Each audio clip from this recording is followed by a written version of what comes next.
Amen. Amen. Je vous invite à vous asseoir, regardez avec moi.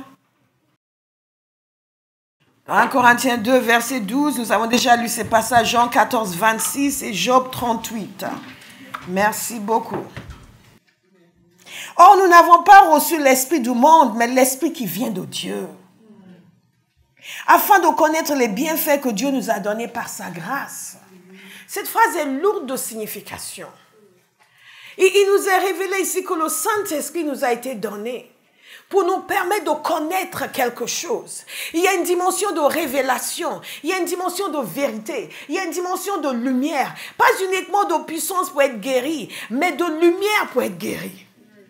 De lumière pour connaître Dieu, d'éclairage divin. Tous les bienfaits que Dieu nous a réservés. Le Saint-Esprit est venu pour nous les faire connaître. Les faire connaître. Dites connaître. Nous devons connaître des choses. Pas juste recevoir des choses, mais connaître. Il y a une dimension de compréhension dans laquelle Dieu veut faire entrer ses enfants. Nous venons à Christ avec une faible connaissance de Dieu. Nous connaissons le minimum nécessaire pour être sauvés. Mais ensuite, nous devons progresser dans la connaissance. Et c'est pour cela que j'aime tellement ce passage en Éphésiens chapitre 1, que nous prions souvent, où l'apôtre Paul prie pour l'Église. Et cette lettre est adressée à Éphèse, mais aussi à toutes les églises aux alentours et à Abba House. Amen. La prière, c'est que vous connaissiez, que vos cœurs soient illuminés. Amen. Afin de connaître Dieu. Amen. Connaître Dieu, connaître son appel sur vous, connaître son héritage à lui, son glorieux héritage en nous dans l'Église. Et aussi connaître sa puissance, qui n'a pas de fin. Et pour que nous puissions comprendre à quel point cette puissance est illimitée, il a commencé à la décrire. C'est la même puissance par laquelle il a ressuscité Jésus d'entre les morts. Ça, c'est la puissance qui est à notre disposition. Alors, quel enfant de Dieu ose se montrer affligé sans solution? C'est une insulte à la puissance de Dieu. Et c'est une révélation de notre absence de lumière. Tout blocage que nous vivons elle démontre une absence de lumière. Oh yes. Oh yes. Toute chose qui ne fait pas partie du projet de Dieu, qui se produit dans nos vies, démontre une absence de lumière. Oui, nous vivons dans un monde déchu. Il y a des choses étranges qui arrivent, mais il y a certaines choses qui ne devraient pas arriver, qui n'arrivent que parce que nous manquons de lumière. Donc le Saint-Esprit est venu pour nous faire connaître les bienfaits. Il y a des gens qui vont vous dire, Dieu ne guérit pas aujourd'hui parce qu'ils n'ont pas connu ce bienfait-là. Il y a des gens qui vont vous dire, non, parce que je suis chrétien, je ne peux pas être opprimé par le diable. Et ils restent opprimés. Ils n'ont pas connu le bienfait de la délivrance. Il vient pour nous faire connaître les choses. Il nous fait connaître le Père. Il nous fait connaître sa puissance qui est à notre disposition. Il nous fait connaître la vie puissante qui est accessible à chaque enfant de Dieu. Il nous fait connaître le fait que nous sommes censés être un peuple puissant, un peuple rempli de force et d'autorité, avec l'autorité que Dieu nous a donnée. Il nous fait connaître les bienfaits, la capacité de dominer sur la terre. Dominer sur les émotions, dominer sur les circonstances, dominer financièrement, dominer à tous les niveaux et ne pas être dominé. Dominer sur les émotions. Les chrétiens sont tellement dominés par leurs émotions.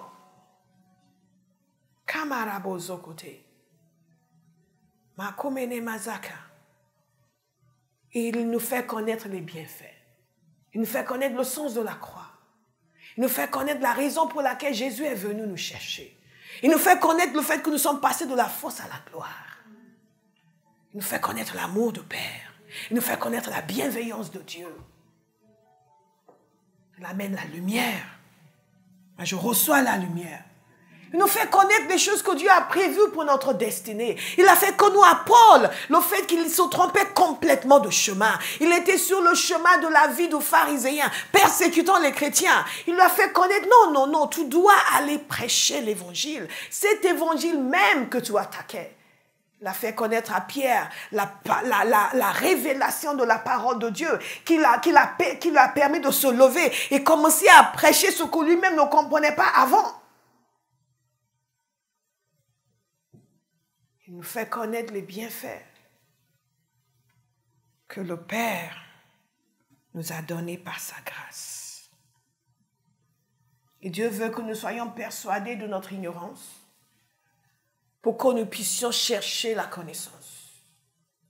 Nous ne cherchons pas assez la connaissance parce que nous sommes trop convaincus de notre savoir. Dans les choses spirituelles, bien-aimés, nous avons toujours quelque chose à apprendre. Vous pouvez être un grand mathématicien. Vous connaissez à fond votre domaine. Vous êtes rodé. C'est extraordinaire pour vous. Vous savez ce que vous faites. Vous pouvez enseigner n'importe où dans le monde. Merveilleux. Mais dans les choses de Dieu, vous êtes un bébé. Et on grandit dans les choses de Dieu, mais on n'arrive jamais au point où on sait maintenant tout. Et on n'a plus besoin de lumière. Plus vous avancez avec Dieu, plus vous êtes conscient de votre besoin de lumière. Plus Dieu vous parle, plus vous avez envie qu'il vous parle. Plus il vous révèle des choses, plus vous prenez conscience du peu que vous savez. Je prie que quelqu'un reçoive la lumière aujourd'hui. Quel est l'impact de la lumière? Le Saint-Esprit que Jésus nous a donné. Jésus a dit à ses disciples, il va vous enseigner toutes choses. Il vous révélera toute la vérité. En d'autres termes, vous ne connaissez pas la vérité. Mais quand il va venir, il va vous révéler. Et Jésus a dit, il va vous rappeler les choses que je vous ai dites. Parfois, les gens demandent comment ils ont pu écrire les évangiles parce que le Saint-Esprit est venu pour leur rappeler les choses que Jésus leur avait dites. Non seulement l'a rappelé, mais l'a expliqué. Quelqu'un va dire, éclaire-moi, Saint-Esprit. Éclaire-moi, Saint-Esprit. C'est comme ce témoignage que je vous avais donné. Vous voyez une situation dans le naturel. Après, le Saint-Esprit vient pour vous montrer la réalité dans l'esprit. Et vous avez le choix. Donc, continuez à vous laisser conduire par vos pensées et vos émotions. Ou de faire un changement radical. Je vais saisir ce que Dieu me montre. Parce qu'il sait ce que je ne sais pas. Et beaucoup de fois, nous argumentons. Oui, Seigneur, mais oui, je sais, Seigneur, mais parce que nous ne sommes pas assez conscients de notre ignorance. Et de temps en temps, il faudrait peut-être que le Seigneur vienne faire à quelqu'un ce qu'il a fait à Job. Pour lui rappeler son ignorance. Moi, j'imagine comment Job devait être là quand le Seigneur lui parlait. Tout ce qui est dans Job 38 que nous avons lu l'autre soir. Et il dit, mais qui a fait ceci? Et qui a commandé ceci? Ah, c'est pas moi. Et qui a pris? Non, c'est pas moi. Et finalement, je comprends rien. Finalement, je ne sais rien. Mais finalement, je vais écouter. Finalement, parle, Seigneur. Quelqu'un dit, parle, Seigneur. Parle, Seigneur. Il nous libère dans notre destinée quand il apporte la lumière. Il nous donne la capacité de servir. La lumière nous donne la capacité de servir, nous motive pour servir. On enlève de nous toutes les choses qui nous empêchent de servir. Paul était radicalement transformé. Quand la lumière de la parole de Dieu est entrée en lui, il a su tout de suite qui il était, ce qu'il était censé faire. Je prie que quelqu'un reçoive la lumière pour qu'il ne passe pas à côté de sa destinée. C'est pour cela que j'ai tellement en cœur pour les enfants et pour les jeunes parce qu'ils ont encore le temps d'éviter les regrets. Ils ont encore le temps d'approfondir, de connaître le Seigneur et de vivre une vie de joie pour dire, waouh, à tel âge le Seigneur m'a visité, à tel âge le Seigneur m'a parlé. Quand j'étais en primaire, le Seigneur m'a montré ceci. Quand j'étais au collège, j'ai eu telle révélation, j'ai eu tel comprendre, j'ai compris tel passage ou tel passage. Un jour, je méditais, j'avais 15 ans dans ma chambre, le Seigneur m'a montré ceci. Et avoir une vie avec tout ce genre de souvenirs, quelle vie agréable. Au lieu de dire, oui, à 15 ans, j'ai fait une grosse bêtise. Ensuite, à 17 ans, j'ai failli me tuer. Ensuite, à 20 ans, oh mon Dieu. Ensuite, à 25 ans, à 30 ans, à 50 ans, à 55 ans, maintenant, j'ai 75 ans et je donne ma vie au Seigneur. Maintenant, quel que soit l'âge que vous avez, le Seigneur vous reçoit. Amen. Ne vous sentez pas culpabilisé. Venez au Seigneur. Mais prenons soin des enfants. Prenons soin de leur éducation. Prions beaucoup pour eux, pour que nous qui avons un certain âge, nous avons commis des erreurs, prions pour qu'ils n'aient pas à commettre ces erreurs. Certains d'entre vous, vous priez en souvenir de quelque chose que vous aviez fait. À 20 ans, vous revenez et vous avez honte devant le ciel. Après, vous vous rappelez que Jésus vous a pardonné et vous commencez. Mais nous pouvons élever nos enfants de telle sorte qu'ils n'aient pas ce genre de choses, que tout ce qu'ils ont, c'est un héritage de foi. Un héritage de foi. Amen. Alléluia.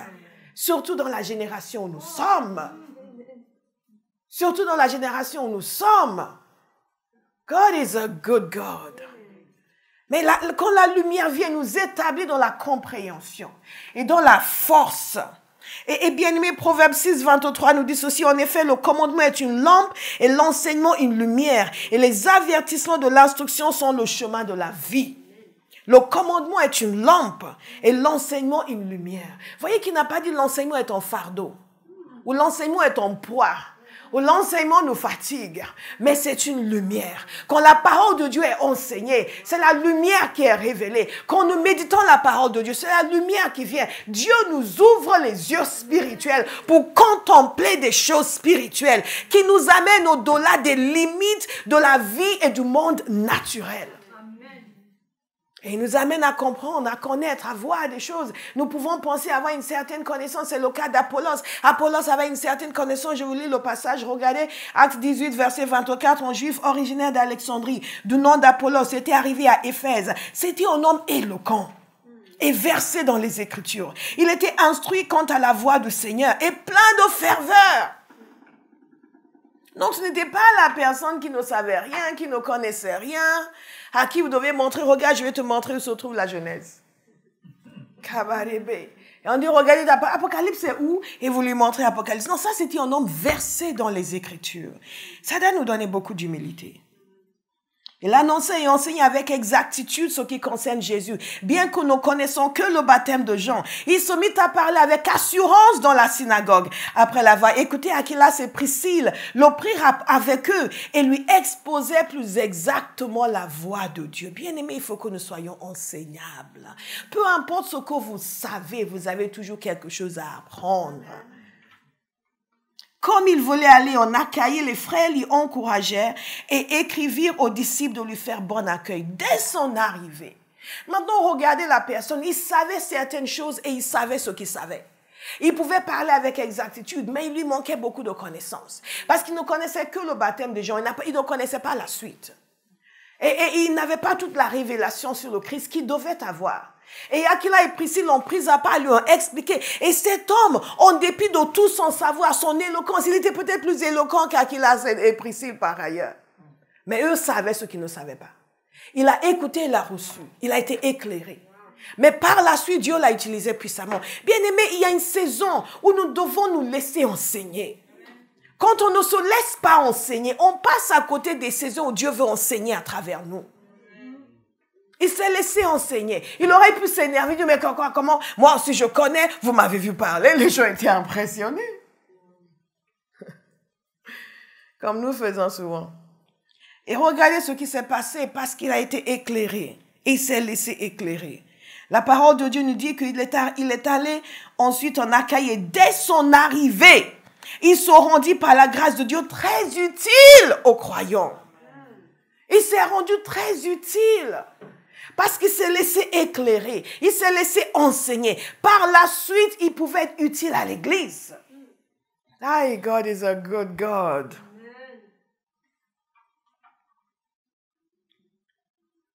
En effet, il réfutait avec force les Juifs en public et il démontrait par les Écritures que Jésus est le Messie. Des choses qu'il ne savait pas avant. Il démontrait, et Dieu l'a établi dans la puissance, dans l'autorité, dans la force. Mais il nous faut de l'humilité pour nous laisser enseigner. Parfois, les gens tiennent à argumenter et ils entendent quelque chose. Et, oui, mais et ça, nous ne sommes pas là pour argumenter. Nous sommes là pour apprendre. Parce que notre vie dépend de ce que nous savons. Le royaume de Dieu est un royaume de lumière. Nous régnons dans ce royaume par la lumière. C'est le degré de lumière qui est en nous qui détermine la qualité de nos vies chrétiennes, la dimension de foi et de force qui est en nous. Parfois, nous prions pour des choses que nous ne pouvons pas obtenir parce que nous n'avons pas reçu ce qui nous permet de les obtenir. Ah Seigneur, je veux plus de foi, je veux plus de foi. Mais la foi vient quand nous recevons la lumière de la parole. Et donc, nous regardons, nous allons méditer. Tu as passé, oui, bon, on va méditer après. Mais maintenant, Seigneur, vraiment, Père, déverse la foi en moi. Ça ne marche pas comme ça. La foi vient de ce qu'on entend. Ce qu'on entend vient de la parole de Dieu. Qu'est-ce qui se passe? Quel est l'impact de la lumière sur nos vies? Elle amène la liberté. Amen. La liberté. Elle brise l'oppression mentale. Beaucoup de gens aujourd'hui sont mentalement opprimés, assaillis. Des pensées bizarres, étranges, des pensées de mort, de suicide, des pensées d'échec, la peur, la crainte. Et ce qui est dommage, c'est qu'il y a beaucoup de chrétiens qui vivent cela. Beaucoup de chrétiens. Je sais que ce n'est pas votre cas parce que vous êtes là. De quoi parle-t-elle alors? Ah bon, il y a des gens qui ont des pensées d'échec. Oh, c'est étrange. On n'aurait jamais imaginé. Il y a des gens qui ont des pensées de défaite, de peur, de crainte. Mais qu'est-ce que c'est que ça? Soyons honnêtes. Soyons réels. Mais quand la lumière de la parole arrive, elle nous révèle une dimension de Dieu qui fait fuir l'obscurité. Amen. Qui fait fuir les pensées de mort, les pensées de défaite, les pensées de tout ce qui vous amène à être courbé. Parce que la révélation de celui en qui vous avez cru vous envahit. C'est comme l'apôtre Paul. Au milieu de la tempête, les gens étaient terrifiés. Même les marins chevronnés étaient terrifiés. Ils voulaient avoir recours à toutes sortes de mesures extrêmes. Ils voulaient fuir. Ils étaient terrifiés. Paul était le seul qui est resté serein sur ce bateau. Bien-aimés, vous allez rester serein dans les tempêtes de la vie. Amen. Jésus a besoin d'une église qui va montrer la différence dans notre génération. Que nous ne sommes pas en train de nous batailler tant bien que mal comme tout le monde. Non. Il y a une différence. L'homme et la femme qui reçoivent la lumière de Dieu vivent différemment. Il va dire comme Paul, dans toutes les tempêtes de la vie, je connais celui en qui j'ai cru. Amen. Je le connais. Mon Dieu, il a dit ceci, mon Dieu à qui j'appartiens. Cette assurance doit gagner l'église de nouveau. Amen. Mon Dieu à qui j'appartiens a envoyé son ange et il m'a dit ceci et c'est ce qui va se passer. Donc, prenez courage. Amen. Au milieu de la tempête. Mon Dieu à qui j'appartiens. Quand nous laissons le Saint-Esprit nous donner la révélation de Dieu, nous allons avoir exactement le même discours. Quand tout le monde est en train de paniquer, de trembler, quand vous sentez cette oppression mentale venir, il y a des personnes, ils se réveillent en plein milieu de la nuit en sueur froide. Et comment je vais faire? Comment je vais faire? Comment je vais faire? Comment je vais faire? Non, non, non. Mon Dieu à qui j'appartiens a révélé quelque chose, m'a donné une parole, m'a donné un verset, a mis un éclairage dans mon cœur, m'a montré ce qui va se passer. Mon Dieu à qui j'appartiens. Dieu qui connaît la fin avant le commencement. Quand nous sommes ouverts pour recevoir la lumière, il y a des choses qui vont vous montrer sur votre vie, ce qui va se passer dans 10 ans. Vous n'êtes pas encore marié, il va vous montrer vos enfants, ce qu'ils vont devenir. Et après, vous allez vous marier et vous avez du mal à avoir des enfants. Mais ça, c'est là où vous dites, non, mon Dieu à qui j'appartiens m'a montré déjà mes enfants. Oh, j'ai 5 ans de mariage, je n'ai pas d'enfants. Ce n'est pas grave, je vais les avoir. Amen. Ce n'est pas le moment où vous commencez, oui, mais je ne comprends pas. Seigneur, tu avais dit, pourquoi tu n'agis pas? Non! Mais Seigneur, tu as dit, je te fais confiance. Amen. Je vais fonctionner dans cette tempête comme un homme et une femme de foi. Amen. Et je vais en sortir victorieux. Amen. Les gens vont dire, oui, mais bon, vous allez à l'église. Nous, on ne va pas, mais on a déjà 10 enfants. Vous n'en êtes même pas encore enceinte. Mon Dieu à qui j'appartiens. Jésus ne nous a pas dit que la vie sera facile, mais il nous a dit que nous avons la victoire. Amen. Et dans ce monde, vous aurez des tribulations, mais prenez courage, car j'ai vaincu le monde. Ça, c'est une lumière qui vient pour quelqu'un aujourd'hui. Pourquoi la victoire échappe à beaucoup de chrétiens? Parce qu'au lieu de tenir ferme dans la foi, au milieu de la tempête, ils rouspètent au milieu de la tempête. Ils tempêtent contre Dieu. Bien-aimé, décidez une fois pour toutes que Dieu n'est pas votre problème. Amen. Il est votre solution. Amen. Il n'est pas mon problème. Il est ma solution. Jamais, jamais, jamais. Il n'a été un problème pour les siens. Il a toujours été une solution. Mais si nous ne voulons pas adopter, accepter la lumière qu'il nous donne sur la réalité de l'existence humaine, nous allons continuer à chercher une utopie qui n'existe pas et à blâmer Dieu quand nous ne vivons pas l'utopie. Il nous a mis dans un monde, ce monde est déchu, mais il nous a donné la capacité de dominer. Amen. Et nous dominons par la lumière.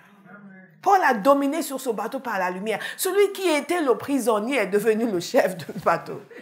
Par la force de la révélation qui était en lui. Et que les autres n'avaient pas. Ce que nous sommes n'est pas déterminé par la circonstance naturelle ou sociale. Ce que nous sommes est déterminé par notre état spirituel. Le degré de révélation de Dieu, de connaissance des choses spirituelles. La capacité d'influencer les choses en esprit. Qui est en nous. Alléluia. Dites lumière. Éclaire-moi, Saint-Esprit. Éclaire-moi, Saint-Esprit. Éclaire-moi, Saint-Esprit. Éclaire-moi ça. Cela amène la libération. L'oppression mentale que les gens vivent disparaît parce qu'il y a une clarté sur qui est mon Dieu, ce qu'il veut, ce qu'il dit, ce qu'il va faire. Et donc, la parole de Dieu dit, je couche et je me dors en paix. Je dors en paix, je me repose en paix. In peace I shall lie down and sleep. In peace, I shall lie down and sleep. Ah, j'ai peur d'aller me dormir parce que je vois des choses étranges. Non, in peace, I shall lie down and sleep. Karimada Sokoto. Ce sera le témoignage de quelqu'un aujourd'hui. Amen. Au nom de Jésus. Amen. La liberté, la liberté. Quand on découvre ta parole, le psaume 119, verset 130. Le psaume 119, verset 130 nous dit ceci. Quand on découvre tes paroles, c'est la lumière. C'est la lumière. Les gens sans expérience, ils trouvent le discernement. Une fois, quand j'étais encore interprète de conférence, une collègue m'a dit en cabine, elle parlait de son filleul qui était chrétien et qui en faisait trop. Elle m'a dit, oui, mais il est tout le temps en train de lire la Bible, mais plus personne ne croit ce livre. Je dis, pardon, plus personne. Non, tu te trompes. Tu te trompes complètement. Nous sommes quelques milliards de personnes à la croire, à la méditer. Dans ton monde, plus personne ne croit. Mais dans mon monde, nous sommes quelques milliards de personnes. Oh, nous sommes nombreux à croire. La parole de Dieu nous dit ceci, quand on découvre tes paroles, c'est la lumière. Les gens sans expérience y trouvent le discernement. La lumière de Dieu révèle sa bonté. Quand la bonté de Dieu vous est révélée, vous ne pouvez plus penser que vous êtes malheureux. Vous êtes oublié. Ça, ce sont des choses que Satan aime vous dire. Dès qu'il voit que vous avez un petit souci, il vient remettre en question toute votre vie, toute votre existence, vos projets, votre avenir, votre devenir. Et il en rajoute, et il en rajoute, et il en rajoute. Et il vous rappelle comment un tel vous a traité à 15 ans. Tu as toujours été rejeté. Tu n'as pas de chance, toi. Tu as toujours été... Regarde tel âge, ce qui t'est arrivé. Aïe, regarde maintenant encore. Regarde un tel, il ne sert même pas Dieu. Regarde comment la vie est facile pour lui. La révélation de la bonté de Dieu. Je sais que mon Rédempteur vit, a dit Job. L'amour, la miséricorde nous libère de l'insécurité, de la peur, de l'anxiété et de la faiblesse. Il y a une différence entre le confort et le discernement. Le Saint-Esprit donne les deux. Mais je vais vous encourager aujourd'hui à laisser sa lumière vous amener le discernement et pas uniquement le confort, le réconfort. Comfort en anglais, le réconfort. Parce que parfois, à cause de la faiblesse émotionnelle, nous cherchons constamment le réconfort. Quand vous recevez le réconfort, ça va vous durer un temps. Quand vous recevez la sagesse et le discernement, ça va vous durer toute la vie. La sagesse et le discernement va constamment vous procurer le réconfort. La compréhension, la révélation de Dieu, des voies de Dieu va continuer toute votre vie à vous procurer le réconfort. Mais si dans une situation, tout ce que vous demandez, c'est le réconfort, vous l'aurez, mais dans la situation suivante, vous allez encore manquer. Mais quand vous demandez la lumière, Père, ouvre mes yeux. Saint-Esprit, éclaire-moi. Ce qui se passe là, montre-moi comment je dois penser. Quelle est la réaction que je dois avoir? Qu'est-ce qui se passe derrière? Ou donne-moi l'entendement. Que dit ta parole à ce sujet? Et je médite sa parole et je laisse sa parole m'apporter la lumière. Cette lumière, bien-aimée, va m'apporter le réconfort. Dans la situation suivante, parce que dans la vie, il y a toujours une situation suivante. Cette lumière va encore m'apporter le réconfort. Quelque chose que je sais va déterminer ce que je ressens et ce que je fais. Il est essentiel pour nous en tant que chrétiens de savoir que Dieu est un Dieu de connaissance, de savoir, de sagesse, de discernement et que nous ne pouvons pas nous en passer. Dieu touche nos émotions, mais notre relation avec Dieu est trop émotionnelle. Par conséquent, le diable aussi peut toucher les émotions.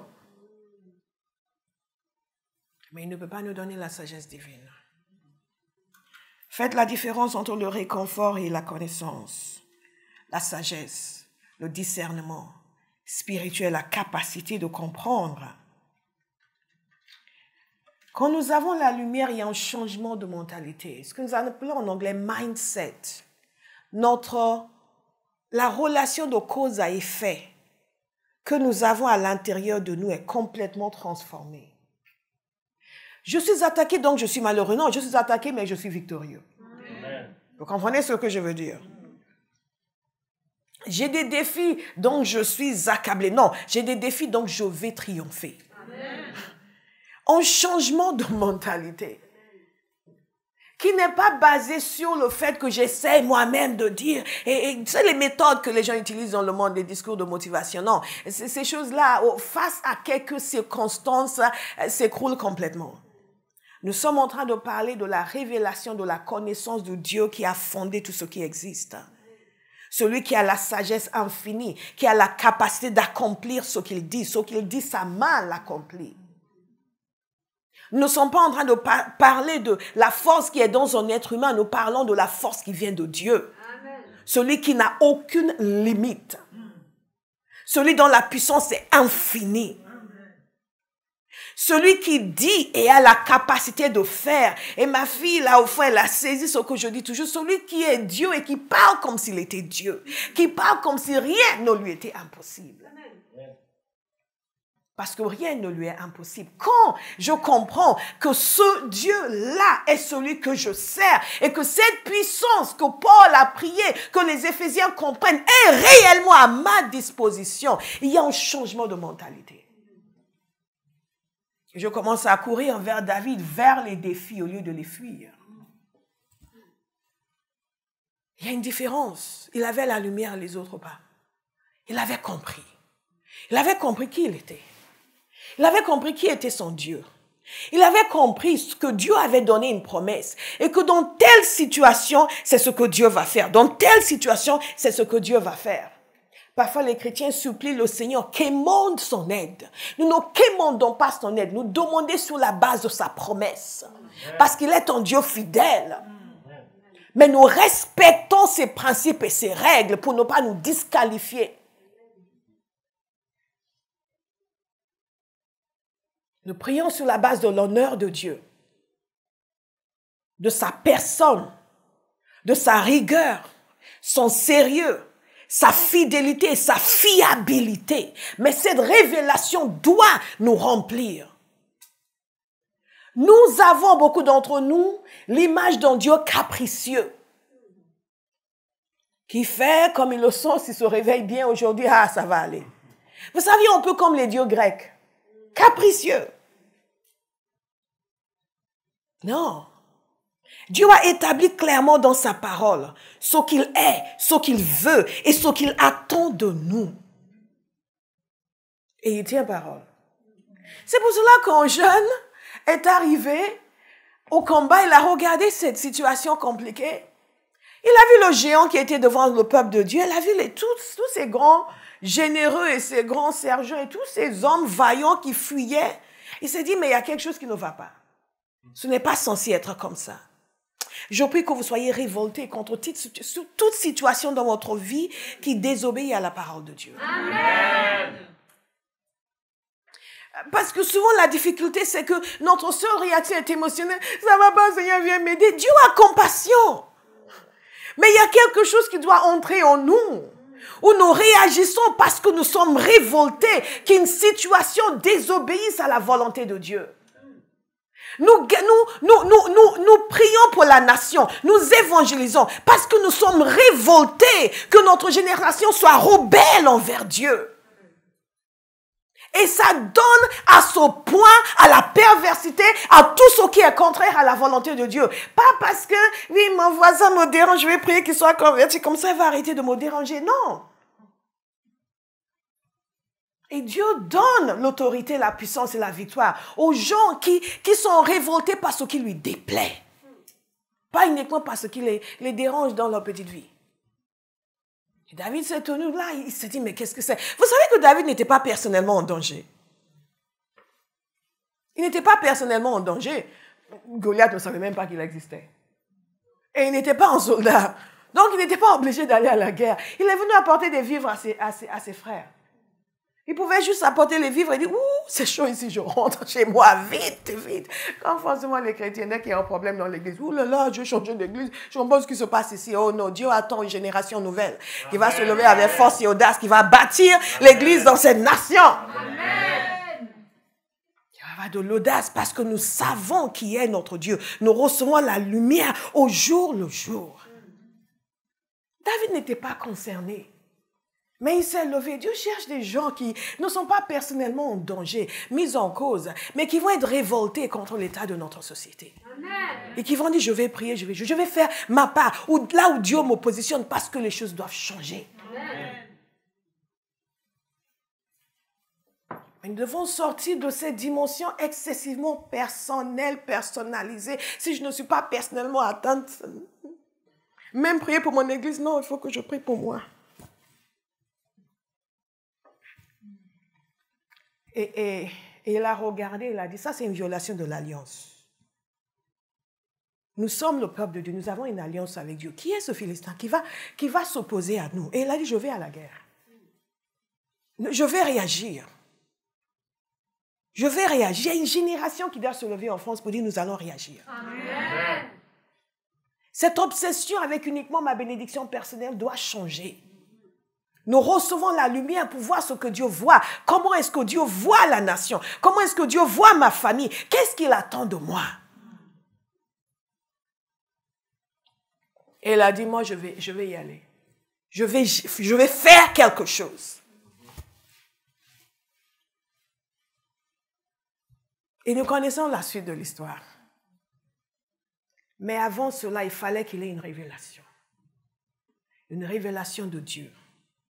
Une révélation de sa relation avec Dieu. Une révélation de la puissance de Dieu qui agit à travers lui. Dites révélation. Je reçois la révélation au nom de Jésus de ce que je suis et de ce que Dieu va faire en moi et à travers moi. Vous savez, la lumière amène la gratitude. La gratitude. Je vous disais l'autre soir que les gens qui se plaignent beaucoup sont des gens qui manquent de lumière. Oui, mais je ne comprends pas pourquoi j'ai ce problème, pourquoi ceci, mais pourquoi tu as la vie? Pourquoi tu n'es pas mort? Parce que vous savez, l'année dernière, il y a beaucoup de gens qui sont morts dans ce pays. Pourquoi tu es encore en vie? La lumière amène la gratitude. Une des choses que nous avons vues avant la fin du premier confinement, c'était cette nécessité de demander au Seigneur, Père, cette vie que tu as épargnée, qu'est-ce que tu veux faire avec? Est-ce que je peux vous encourager de ne pas vivre uniquement pour vous-même? Je le dis depuis des années, c'est réduire excessivement votre potentiel que de vivre uniquement pour vous-même. Dieu vous a créé pour plus que pour la satisfaction de vos besoins personnels. Il nous a créés pour plus. Pour plus. Je vous parlais de Kenneth Hagin quand le Seigneur lui a dit d'écrire, de mettre ses messages par écrit. Il n'avait pas besoin de livres, mais il les a écrits. Et ces livres ont changé une génération.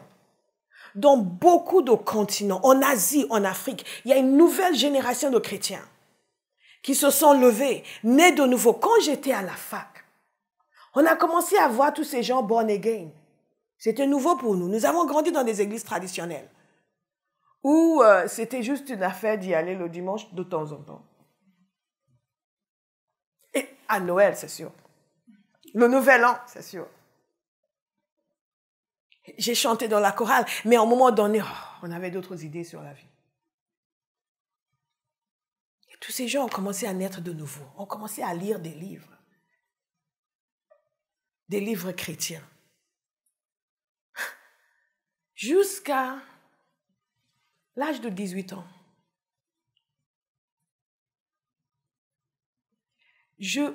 Beaucoup de mes amis n'avaient jamais lu un livre chrétien. Moi, si, parce que j'avais fait un internat catholique. On faisait des retraites. Moi, j'aime les internats. 3 jours de retraite, on allait sortir tous les livres de la bibliothèque. On pouvait lire. Mais cette génération-là a tout changé. Les gens ont commencé à lire des livres chrétiens, principalement les livres de cet homme. Aujourd'hui, le christianisme a un autre visage en Afrique, en Asie. Parce qu'il y a des hommes ici et là qui ont accepté de vivre pour plus que leur propre vie. Vous ne savez pas ce que Dieu va faire à travers vous. Quand vous allez laisser le Saint-Esprit vous éclairer. Éclaire-moi, Saint-Esprit. Éclaire-moi, Saint-Esprit. Cela amène la victoire, la joie, la gratitude. Quelles que soient les circonstances. La gratitude. Vous allez évangéliser à Perpignan, 2 personnes sont converties ou personne, on vous a renvoyé avec on a jeté des œufs, vous êtes revenus. Et vous revenez, vous remerciez le Seigneur. Papa, il dit quoi, une histoire qui me touche énormément. Ils sont allés faire une campagne dans une ville d'évangélisation dans une ville. Vous savez, les campagnes d'évangélisation, vous vous attendez quand même à avoir quelques personnes. Surtout dans certains pays, en général, la salle est bondée. Il est arrivé, la personne qui leur avait loué le matériel, sono, éclairage, est venue tout débrancher. Juste avant que la réunion ne commence. La personne a dû penser qu'ils n'allaient pas pouvoir payer parce que quand lui-même est arrivé dans la salle, il y avait à peine une dizaine de personnes. Il y a de quoi dire, Seigneur, tu nous as amenés jusqu'ici, qu'est-ce que tu nous fais là? Mais non, c'est un homme qui avait la lumière, éclairé par l'Esprit. Il n'y avait pas d'éclairage, il n'y avait rien d'éclairage naturel, mais de l'Esprit, il y en avait. Il faisait nuit, donc il ne pouvait rien. Il t'a sorti des lampes, mais bon, c'est pas indiqué. Donc il a dit, bon, on va se prendre par la main, on va remercier le Seigneur, et la prochaine fois qu'on va revenir faire une campagne, vous serez les premiers à savoir. La dizaine de personnes qui étaient là. Ils ont prié. Qu'est-ce qu'ils ont fait? Vous et moi, peut-être. Moi, plus maintenant, parce que j'ai la lumière. Vous aussi, après ce message. Mais qu'est-ce qu'on aurait fait? On serait venu me dire, avec un sentiment d'échec. Seigneur, comment tu nous as mis la honte? Tu nous as envoyés ici. Regarde ce qui s'est passé. Les gens doivent se moquer de nous. Mais c'est quoi ça? Je vais retourner à l'école, je vais dire, regarde, rien n'a marché. Et on se serait plaint. Et pendant des mois, on aurait gardé cette douleur. On dit, Dieu nous a trahis. Il nous a envoyés, il ne nous a pas soutenus. Il nous a trahis. Et la prochaine fois qu'il faut se dire, non, je ne vais pas faire confiance à Dieu. Il va encore me faire le même coup. Je vais encore aller, personne ne viendra. Bien-aimé, c'est l'absence de lumière qui nous amène dans la désobéissance. Qu'est-ce qu'eux ont fait? Ils sont retournés dans leur hôtel. Il a dit, OK, on va remercier le Seigneur pour cette opportunité qui nous a été donnée de lui obéir. Et de tout cœur, ils ont remercié le Seigneur. Ils l'ont loué, ils l'ont béni. Ils ont dit, merci Père. On sait que certainement, la prochaine fois, les choses vont se passer différemment. La prochaine fois qu'ils ont fait une réunion dans cette ville. Les gens sont arrivés à midi pour la réunion du soir. Bien-aimés, quand nous recevons l'éclairage sur Dieu, sur sa manière d'être et de faire, nos cœurs seront remplis de gratitude, quelles que soient les circonstances. À nous d'obéir à lui, d'agir. Déjà, le fait de nous avoir demandé de le faire, c'est une marque de confiance. Donc, quel que soit ce qui se passe par la suite, nous n'avons pas à nous plaindre. Si nous apprenons à traiter avec le Seigneur de cette manière-là, nous allons voir sa main. Alléluia. Vous priez, Seigneur, là où on va, nous te demandons au moins une centaine de personnes. Et vous avez 2 personnes. Vous bénissez les 2 personnes, vous les encouragez. Vous prêchez comme si c'était les 2 personnes. Au monde, tout le monde est parti au ciel. Il n'y a que ces 2 personnes qui doivent être converties. Et quand vous terminez, merci Seigneur pour ce privilège. Merci Seigneur pour cet honneur. La lumière nous amène la gratitude. Alléluia. Et la gratitude nous ouvre des portes. God is a good God. Quelqu'un va avoir une attitude différente. Quand nous recevons la lumière par le Saint-Esprit, cela nous ouvre des possibilités, des opportunités. Dieu commence à vous montrer des choses que vous n'auriez jamais pu imaginer. Béatrice a eu sa lumière, la révélation de l'Esprit. Il a eu une parole prophétique ici sur la manière dont Dieu allait lui parler. Quand le Seigneur a commencé à lui parler, il lui a commencé à lui dire des choses, ouvert des possibilités pour sa vie, des choses qu'elle n'aurait jamais imaginées. Un jour, elle vous dira. Mais vous allez faire « Ah !» Nous évaluons notre vie, notre avenir sur la base de ce que nous considérons comme étant nos possibilités. Dieu détermine notre vie et notre avenir sur la base de ce que lui sait qu'il est capable d'opérer. Amen. C'est ce qui s'est passé avec Gédéon. Quand l'Éternel est allé lui parler, il a éclairé, il a illuminé les yeux de son cœur. Gédéon, au départ, c'était ce garçon qui se cachait, qui pensait que Dieu les avait abandonnés, qui se disait, mais où est le Dieu de nos ancêtres? On nous a parlé de tes exploits, on a dit qu'il a fait ceci, et il a fait cela, mais maintenant, regardez dans quel état nous sommes. Dans beaucoup de nos nations, nous pouvons dire la même chose. Oh, regardez l'état de l'Église. Oh, on a lu dans l'histoire qu'à un moment donné, l'Église était puissante, les gens aimaient le Seigneur. Qu'est-ce qui nous est arrivé? Dieu cherche simplement des Gédéons. Mais ce qui s'est passé, il a eu les yeux ouverts et tout d'un coup, il a compris que lui était l'homme de la situation. Bien-aimé, cherchez la lumière. Saint-Esprit, éclaire-moi. Délivre-moi de l'ignorance. Montre-moi ce que je ne sais pas. Montre-moi ce que tu vois. Qu'est-ce qui est sur le cœur du Père? Je veux penser comme Dieu pense. Je ne veux plus être limité par les choses naturelles. Nous sommes un peuple spirituel. Ce même Dieu qui fait que sans savoir ce qui se passe avec la jeune fille, on priait, je juste dis, lève-toi, et je commence à prier pour elle, alors qu'elle avait un problème aux hanches, et Dieu l'a complètement guérie. Il sait des choses que nous sommes censés savoir. Mais je veux encourager chaque personne à dire, Père, moi, je suis candidat à la révélation que le Saint-Esprit donne. Parce que parfois nous entendons ces messages et après nous continuons à vaquer. Nous disons, oui Seigneur, merci pour la révélation, alléluia. Et nous ne cherchons pas, nous allons chercher à Bauhaus. Amen. Nous allons chercher. Amen. Nous allons chercher. Nous arrivons à un point quand Dieu vous révèle certaines choses. Je vous ai dit, la peur vous quitte. Amen. La peur se dit, je n'ai plus de place ici. Je n'ai plus de place ici. Il y a des esprits qui d'eux-mêmes, comme on dit en anglais, they will advise themselves. Ils vont donner conseil pour dire finalement, il faut qu'on s'en aille. C'est devenu trop compliqué. C'est devenu trop compliqué. Cette personne est allée trop loin avec Dieu. Vous aurez ce genre de révélation. Amen. Au nom de Jésus. Amen. Bien-aimés, je vais vous lire un passage. Et il y a plus d'une vingtaine d'années, le Seigneur a commencé à attirer mon attention sur des passages dans Isaïe. Je commençais à voir comment Dieu voit son peuple. Ah, God is a good God. Isaïe 62, je vous donne un exemple. Un exemple ou deux. Tu seras une couronne splendide dans la main de l'Éternel. Si c'est votre témoignage, vous allez dire Amen. Amen. Un turban royal dans la main de ton Dieu. Amen. On ne t'appellera plus abandonné. Amen. On ne dira plus à la terre dévastation. Amen. Mais on t'appellera mon plaisir éternel. Amen.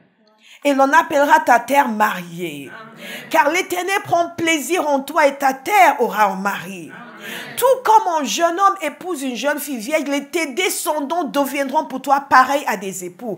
Et tout comme la fiancée fait la joie de son fiancé, tu feras la joie de ton Dieu. Amen. Je vous mets au défi de méditer ce passage, de recevoir la lumière et de continuer à vous sentir rejeté. C'est mathématiquement, théologiquement, spirituellement impossible. Amen. Impossible. Tu ne seras plus appelé abandonné. La version de Second dit, tu ne seras plus appelé délaissé. Tu feras le plaisir, tu feras la joie de ton Dieu. Amen. Je ne peux pas vous dire combien d'heures, combien de jours, combien de mois j'ai médité sur ce passage. Vous ne pouvez pas me convaincre que je ne réjouis pas le cœur de Dieu. Et ce qui se passe aussi, c'est que ça vous amène à accepter d'être changé. Amen. Pour que réellement cela devienne vérité dans votre vie. Que tout ce que vous êtes fasse plaisir à Dieu. Il n'y a pas un jour où je ne le demande pas. Seigneur, change me. Let everything that I am please you. Amen. Et vous, vous êtes encore là à faire la joie de Henri? Qui est tellement exigeant, qui se plaint de tout. Vous allez vous enlever les sourcils pour lui faire plaisir. Et vous ne voulez même pas vous réveiller tôt pour faire plaisir à Jésus. Je déclare sur quelqu'un aujourd'hui, tu feras la joie de ton Dieu. Amen. Tu feras la joie de ton Dieu. Amen. Tu feras la joie de ton Dieu. Amen. La relation que Dieu veut avoir avec nous est une relation profonde. Nous ne savons pas ce qu'est l'amour quand nous n'avons pas goûté à l'amour du Père. Et quand vous avez goûté à l'amour du Père, personne ne peut vous amener à vous séparer de lui. Quand vous êtes encore, je ne sais pas, je ne sais pas, je veux aller à l'église, mais je ne sais pas, je me dis que si je vais, Henri sera vexé. Tu ne connais pas encore la joie du Père. La lumière dit lumière, révélation, révélation. Que Christ soit vrai et tout homme menteur. Amen. Alléluia. Dites éclaire-moi, Saint-Esprit. Isaïe 43, je veux juste vous donner quelques passages de choix pour vous donner envie d'avoir la lumière. La lumière qui vient dans la parole, qui change complètement notre état d'esprit. Complètement. Maintenant, au verset 1. Maintenant, voici ce que dit l'Éternel, celui qui t'a créé, Jacob, celui qui t'a façonné, Israël, et vous mettez votre nom. Voici ce que dit l'Éternel, celui qui t'a créé, Evanson, il a mis son nom. Celui qui t'a façonné, Calypso. N'aie pas peur, car je t'ai racheté. Je t'ai appelé par ton nom. Tu m'appartiens. C'est la révélation que Paul avait. Au milieu de cette tempête, il a dit, le Dieu à qui j'appartiens. Est-ce que vous avez cette lumière? Vous pouvez dire dans n'importe quelle situation, le Dieu à qui j'appartiens. C'est que là, Seigneur, s'il te plaît, accepte-moi. Je sais que je suis mauvais, mais daigne dans ta miséricorde. Pensez que j'existe. Je ne sais pas. Non. Le Dieu à qui j'appartiens. Hallelujah. Thank you, Father. Merci pour la croix. Écoutez attentivement. Si tu traverses de l'eau, je serai moi-même avec toi. Si tu traverses les fleuves, ils ne te submergeront pas. Amen. Si tu marches dans le feu, tu ne te brûleras pas. Et la flamme ne te fera pas de mal. En effet, je suis l'Éternel, ton Dieu, le Saint d'Israël, ton Sauveur. J'ai donné l'Égypte en rançon pour toi. L'Éthiopie et Saba à ta place parce que tu as de la valeur à mes yeux. Parce que tu as de l'importance et que je t'aime. Je donne des hommes à ta place, des peuples en échange de ta vie. C'est ce que Dieu fait pour les gens qui lui appartiennent. Nous sommes tous égaux dans les droits humains, mais nous ne sommes pas tous égaux devant Dieu. Tout est question de la relation que nous avons avec lui. Méditez ces passages. Il déclare que vous serez une couronne de gloire. 1000 tomberont et 10 000, mais tu ne sauras pas. Donc pourquoi tu as peur? Lumière. Dites lumière. Changement total d'état d'esprit. Changement total de mentalité. Et ce changement se manifeste dans la domination sur les ténèbres. C'est le 5e point, notez-le. La lumière brise la domination des ténèbres sur nos vies. Complètement. Vous voyez des gens qui sont chrétiens depuis des années. Ils arrivent au culte. Ils ne peuvent pas chanter. Ils ne peuvent pas louer. Ils sont juste... Ça, c'est la domination des ténèbres. Parce que nous sommes des êtres spirituels. Nous sommes rachetés. L'Esprit de Dieu est en nous. Le profond appelle au profond. Quand la louange de l'Éternel commence, quelque chose en nous doit commencer à vibrer. Et vous êtes là. Ils chantent depuis 5 minutes. Oh, ça risque de durer longtemps. Ça, c'est la domination des ténèbres. Quand la lumière de Dieu arrive, cette domination est brisée. Parfois, les gens veulent prier. Seigneur, oui, tu es Dieu. Grand, tu es puissant, tu es véritable, tu es Dieu. Tu es Dieu. Amen. Amen. Amen. Amen. Alléluia. 5 minutes, ils n'ont plus rien à dire. Il y a une domination spirituelle qui doit disparaître. Quand la lumière arrive, cette domination est brisée. La révélation de Dieu vous remplit. Vous devenez intarissable. Oh, il faut que j'arrête, que Dieu parle un peu. Parce que vous êtes, Seigneur, tu es merveilleux, tu es extraordinaire. Something is alive in your spirit. Amen. Something. Dites, éclaire-moi, Seigneur. Éclaire-moi, Seigneur. Cela brise la domination des ténèbres. En libérant votre pensée, en changeant votre état d'esprit, vos pensées deviennent les pensées de Dieu. La lumière vient pour nous amener à penser comme Dieu pense. N'oubliez pas, l'Esprit de l'Éternel, il déverse en nous la révélation de la pensée de Dieu, afin que nous aussi, nous puissions dire, j'ai la pensée de Christ. Et l'oppression que les gens vivent est souvent au niveau de ce qu'ils pensent. Dans l'enseignement sur Victoire sur les ténèbres, j'ai enseigné sur la nécessité de laisser la parole de Dieu remplir nos pensées.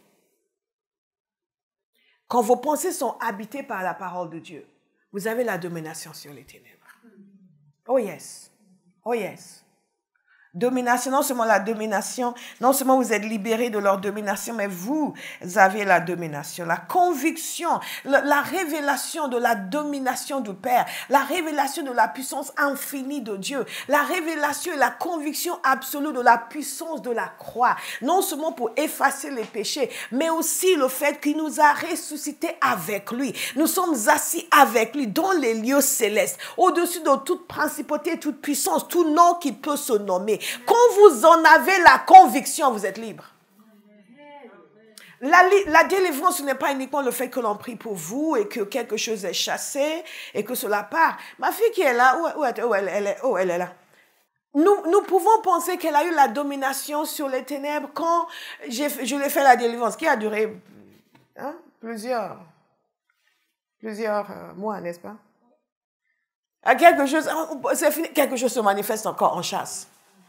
Mais sa vraie domination n'est pas venue parce que j'ai prié pour elle et que les démons sont partis.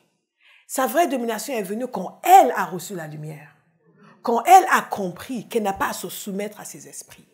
Quand elle a commencé à se réveiller la nuit pour dire vous dégagez.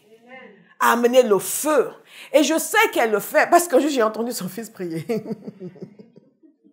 Il est venu me demander la prière parce qu'il avait mal à la tête. Je commence à prier pour lui. Et lui-même s'est mis à prier. Le feu de Dieu. Je dis, wow, voilà un enfant dont la mère prie. Sa vraie domination est venue quand elle-même a compris qu'elle n'a pas à se laisser faire. Et qu'elle a commencé à se réveiller la nuit pour prier. Qu'elle a commencé à se réveiller après un rêve étrange. Elle a commencé elle-même à exercer son autorité. L'éclairage divin. La parole de Dieu nous dit, je l'ai lu au début, que le Saint-Esprit nous a été donné afin que nous connaissions les bienfaits que le Père nous a donnés par sa grâce. Un de ces bienfaits, c'est la liberté physique, mentale, spirituelle. Mais si nous n'avons pas la lumière, que nous ne connaissons pas ces bienfaits, nous allons continuer à être torturés. Rappelez-vous notre sœur.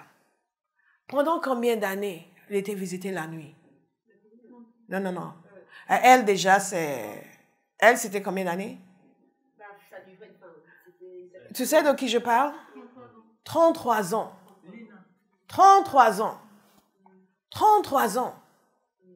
33 ans, elle était chrétienne. Pendant 33 ans, visiter la nuit. 33 ans. Visiter la nuit par des démons. Pendant 33 ans. Quand elle a dit son problème, j'ai dit ça, ce n'est pas difficile. Ça, c'est facile. Quand c'est les démons, c'est facile. C'est juste une question de révélation. Ce qui est le plus difficile, c'est les êtres humains. Parce que même Dieu ne peut pas obliger les êtres humains à faire quelque chose. Nous avons le libre arbitre. Mais il peut obliger les esprits. Parfois, nous pensons que quand c'est spirituel, quand c'est les démons, c'est difficile. Ce n'est pas difficile. C'est quand c'est les êtres humains, c'est le caractère de l'être humain qui est le plus difficile à gérer.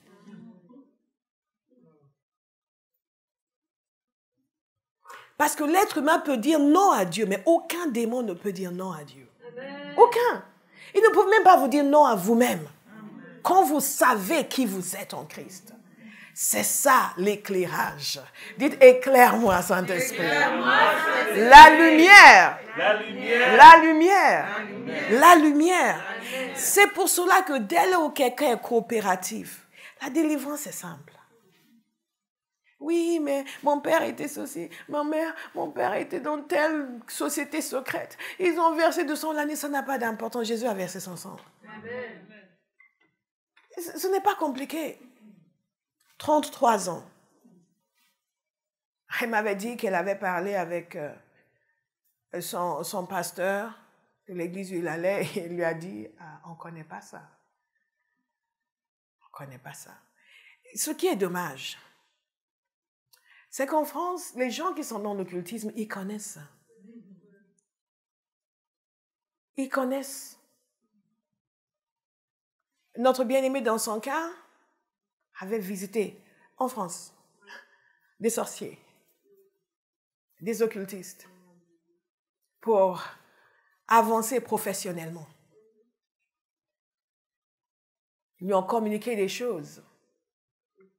Et le degré d'oppression qu'elle vivait. Quand vous êtes... Vous dormez... Non, son histoire était assez compliquée. Dans le cas de cette sœur, le pasteur dit, nous, on ne connaît pas ça. L'Église doit connaître ça. Amen. Parce que les occultistes connaissent. Et c'est une des raisons pour lesquelles les chrétiens sont si affaiblis. Parce que dans le monde spirituel, il y a des choses qui se passent. Et l'Église est absente, mais les autres sont très présents. Un jeune homme qui travaille dans une banque, ils sont venus le solliciter. Il lui dit, tu sais, Il faut que tu viennes maintenant avec nous. Et bon, ici à Paris. Parce que si tu veux arriver aux échelons, il faut que tu intègres une société. Parce que sinon, non. Paris. Il est venu dire, tu n'intègres rien. Si tu es enfant de Dieu, tu n'as pas besoin de ça pour progresser. Tu ne feras aucune alliance. Aucune. Malheureusement, il y a des chrétiens qui le font. Parce qu'ils ne connaissent pas Dieu, ils n'ont pas la lumière. Ils ne connaissent pas la puissance infinie de Dieu. Donc, ils pensent que oui, mais si je ne suis pas, je ne vais pas avancer. Tu vas avancer malgré eux tous. Dieu a besoin d'un peuple coriace. Des David qui vont dire, vous êtes qui vous? Vous êtes qui vous? 33 ans opprimés parce qu'elle manquait de lumière. On lui a dit, il n'y a pas de souci, Dieu va te délivrer. Oui, mais je suis allée dans tel endroit, je suis allée dans tel endroit. Non, non. C'est Jésus qui délivre. C'est Jésus qui délivre. C'est Jésus qui délivre. Il délivre, il délivre. C'est Jésus qui délivre. Jésus délivre toujours. Il nous faut avoir la lumière, la révélation, l'éclairage. À la fois la personne qui prie et la personne qui reçoit la prière.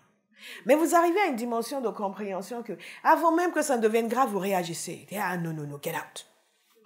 Vous rêvez, vous devenez violent. Il y a une violence spirituelle. Dieu l'a complètement délivré. Mais non seulement Dieu l'a délivré, et c'est pour ça que je vous raconte cette histoire, il lui a donné une révélation qui lui a permis, elle, de commencer à résister. Je lui ai dit, tu dois, toi, résister. Et quand ces choses voulaient revenir, et là, ce qu'elle ne pouvait pas faire avant, parce qu'il manquait de lumière. Dites, éclaire-moi, Saint-Esprit. Éclaire-moi, Saint-Esprit. Nous sommes des êtres spirituels. La connaissance du monde spirituel est nécessaire. Dieu est esprit, il n'est pas un être humain. La délivrance totale. Qu'est-ce qui se passe quand nous avons la lumière? Nous devenons des libérateurs. Nous devenons des libérateurs. Je me souviens un jour, j'étais en train de méditer sur un passage, je voyais comment Jésus délivrait les gens. Je dis, mais Seigneur, on a trop compliqué la délivrance. Regarde, tu as parlé, c'est des mots obéis tout de suite. Maintenant, ils vont m'obéir tout de suite. Amen. Et j'ai médité longuement sur cela, comme si Satan voulait me tester. Le samedi, je suis arrivée à la prière. Il y a une femme qui commençait à manifester. Il y a une colère divine qui s'est levée en moi. Je suis allée la prendre. Et je commençais à prier. Ce démon partait. Il y avait d'autres, donc elle était là par terre. Ils commençaient à faire leur show. Et j'ai dit, ignore them. They're leaving. J'ai laissé là. Get out. On n'a pas besoin. Sortez! Au nom de Jésus! Sortez! Et on détruit les gens qu'on veut délivrer. On leur arrache les cheveux. On leur arrache les bras. Oh, sortez! Et la personne prend peur. Qu'est-ce que j'ai fait? Ils étaient en train de la secouer dans tous les sens. Elle était par terre. Je dis, sortez. Avec une assurance. Get out. Get out. You can't stay. Get out. Et parfois, ils font leur chose. Non. Sortez. Dites révélation, Seigneur. Éclaire-moi. Éclaire-moi. Que je domine au lieu d'être dominé. Au nom de Jésus. Que je devienne un libérateur. Alléluia. Mais nous avons besoin de voir. Nous avons besoin de voir. Il y a une vision au-delà du naturel. Le Dr. Paul Enenche disait un jour, il méditait dans son bureau. Parfois, Dieu va vous attirer sur certains passages de la parole parce qu'il y a quelque chose qui va venir. Il vous prépare pour réagir. Il méditait, il était rempli de révélations. Il sortait de son bureau. Ils ont amené un homme enchaîné, fou. Il y a des gens qui pensent que quand quelqu'un est fou, il faut les amener à l'église. Bientôt à Bauhaus. Amen. Alléluia. Amen. Bientôt à Bauhaus. Ils ont amené cet homme enchaîné de partout, fou, violent. Il a regardé. Éclairé. Il n'a même pas prié. Il a dit, détachez-le. Tu es guéri. Et il est parti. L'homme est revenu à lui-même. Comme on dit en bon français, the demon checked out. Revenu à lui-même. C'est ce que Jésus a fait. Cette femme qui était courbée a dit, femme, tu es délivrée de ton infirmité. Le démon a compris. Et la parole de Dieu nous dit qu'elle était courbée par en esprit. Ce n'est pas purement physiologique. Pas en esprit. Et Jésus lui-même a dit, Jésus, votre Jésus, votre Jésus. Il a dit que cette femme a été courbée par Satan pendant 18 ans. Jésus a attribué cette infirmité au diable. Oui, mais quand même, ce n'était pas une façon de parler. C'était une expression de la vérité. Et Satan l'a courbé Satan l'a lié pendant 18 ans. Jésus l'a dit. Mais il a dit à cette femme, tu es délivrée de ton infirmité. Et Satan dit, bon, je m'en vais. Ici, c'est trop compliqué. Ça va être votre témoignage. Amen. Éclairé pour être un libérateur. Amen. Éclairé pour délivrer les gens. Amen. Éclairé pour briser le joug des ténèbres. Quelqu'un va comprendre qu'on ne va pas juste lire la parole de Dieu pour chercher quelques psaumes, quelques versets. Il y a quelqu'un que je connais dans la famille, un ami de la famille il est musulman, il est El Hadj. Et il nous envoie toujours des versets de prière, des versets de la Bible, la prière, etc. Et il m'a dit que dans son quartier, les gens pensaient même, ils se sont dit, mais tu es différent, toi. Tu es différent. Comment se fait-il? Il dit, non, moi, j'ai des frères qui sont pasteurs. Et c'est vrai, il a des frères qui sont pasteurs. J'ai des frères qui sont pasteurs. Donc, et il m'a dit, en plus pour te dire, comme en secret entre lui et moi, en plus pour te dire, tu sais, il y a des passages des psaumes que je prie. Est-ce qu'il va venir totalement? Moi, j'étais en train d'écouter respectueusement. Yes, encore. Je dis, Father, touch him. Tu sais, pour te dire, ça, entre lui et moi, il y a des passages des psaumes que je dis, parfois la nuit, je prends les psaumes. Et ça, c'est bon pour lui, mais pas pour vous. À votre niveau, allez au-delà de quelques passages des psaumes. Cherchez la lumière. Chercher la révélation pour être utile à Dieu dans notre génération. Il y a beaucoup de gens qui disent, oui, mais ils sont horribles, pourquoi ils font ça, ils détruisent la société. Ils ont besoin de délivrance. Oh yes. Ils ont besoin d'être libérés. Quelqu'un va faire plus qu'aller chercher quelques versets de réconfort dans la Bible. Quelqu'un va faire plus que de lire un petit peu juste pour savoir un petit peu. Que d'écouter le message juste pour pouvoir intervenir à l'étude biblique le mercredi soir. Mais vous allez chercher la lumière, la révélation. Non seulement pour être libre, mais pour être un libérateur. La lumière nous amène la guérison. Et il y a des fois, vous êtes là, oh Seigneur, guéris-moi, j'ai ce problème, guéris-moi. Et un jour, vous êtes dans la parole et tout d'un coup, la lumière arrive. Vous vous levez et dites, mais en fait, pourquoi j'ai toléré ce mal de tête pendant tout ce temps? Au nom de Jésus, mal de tête, dégage. Par ces meurtrissures, j'ai été guéri. Mais qu'est-ce que tu fais dans ma tête? Out! In the name of Jesus. Et ils en vont. Voilà, that's better. Qu'est-ce qui s'est passé? Révélation, lumière, éclairage. La parole est la même. C'est vous qui avez changé. Je conclue avec une histoire que Papa Oyedepo a racontée. Nous allons continuer la semaine prochaine. Et ensuite, nous revenons sur Beth-Salem. Et ça m'a beaucoup béni. Parce que quand vous avez des gens qui sont plus avancés que vous, leurs expériences aussi sont une leçon pour votre vie. Amen. Beaucoup de gens, dès que quelqu'un qui a la foi est malade, ou bien vous-même, vous avez la foi, vous avez témoigné ici. Oui, après, pasteur m'a pointé et le mal m'a quitté. Et quelques mois après, vous avez quelque chose. Je ne vais pas quand même dire, je ne vais pas demander la prière parce qu'ils vont dire que je n'ai pas de foi. Non, demandez. Nous vivons dans un monde déchu. Et donc, il a dit une fois, sa fille était malade. Et pas juste un peu de mal. c'est que ses pronostics vitaux étaient engagés.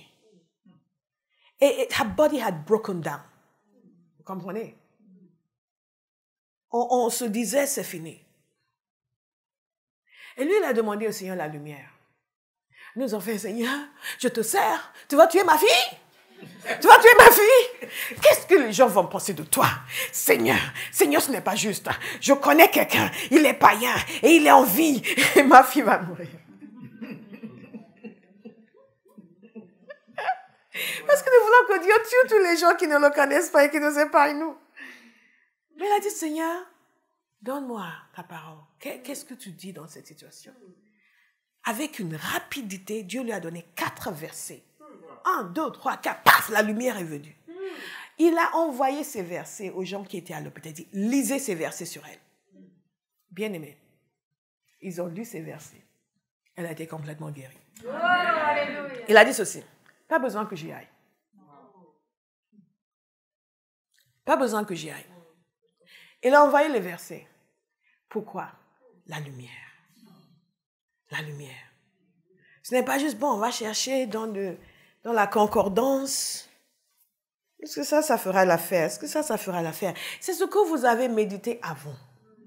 Que Dieu va vous rappeler pendant. Amen. Qui va vous amener ensuite dans l'après. Qui sera une victoire totale. Levons-nous et célébrons le Seigneur. Amen. Alléluia.